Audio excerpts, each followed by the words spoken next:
Hello সবাইকে। মাওয়া হাইওয়েতে শ্রীনগরে যাওয়ার 3 নম্বর পার্টটি আমি আজকে আপনাদের সাথে শেয়ার করব। তো এটা হলো 3 নম্বর পার্ট আমার। তো যাচ্ছি শ্রীনগর সদরে। আপনারা এই ভিডিওতে শ্রীনগর সদরও দেখতে পাবেন। একটু পরেই আমি শ্রীনগর সদরে ঢুকে যাব।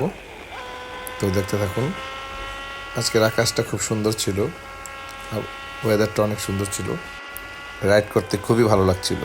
আকাশে বাতাসে চল সাথী উড়ে যাই, চল ডানা মেলে রে, ময়না রে যাব তোর পিছু পিছু, ডানা মেলে রে। আকাশে ভেসে চল, রূপকথার দেশে চল, সাথে সাগর 13 নদী পিছনে ফেলে রে। তো আস্তে আমরা চলে আসলাম। এটা হচ্ছে বেজগাঁও মোড়। এখান থেকে ডানে যাব, ডানে গেলেই হবে আমরা শ্রীনগর সদর দিকে চলে যাব। তো আস্তে আস্তে দেখতে থাকুন। আমি শ্রীনগরের শহরে ঢুকবো। এখান থেকে আমি শ্রীনগর সরকারি মেডিকেল হসপিটালে যাব। এ হচ্ছে শ্রীনগরে ঢোকার প্রধান সড়ক। তো আমরা শ্রীনগর দিকে ঢুকে যাচ্ছি।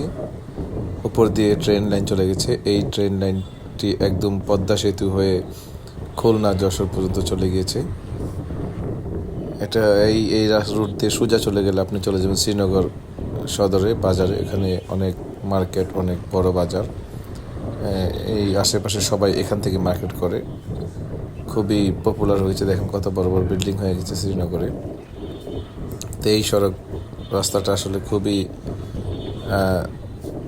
খুবই যানজটপূর্ণ আর কি। তো এখান দিয়ে ধীরে ধীরে আমি যাচ্ছি। তো এগোচ্ছি আমরা। এখান ডানে মোড় নিয়ে আমরা এখন চলে যাব হসপিটাল দিকে। আমি আর শহরের দিকে আর ঢুকলাম না। হ্যাঁ, এটা হচ্ছে শ্রীনগরের রেজিস্ট্রারি অফিস। এই অঞ্চলের যত জায়গা জমি বেচা কিনা হয় এই রেজিস্ট্রারি অফিসে এসে এখান থেকে রেজিস্ট্রেশন করতে হয়। আরও অনেক কাজ করতে হয়। জমি জমার যত সমস্ত কাগজপত্র এই অফিস থেকেই করতে হয়। এই অঞ্চলের এটা হলো প্রধান রেজিস্ট্রারি অফিস।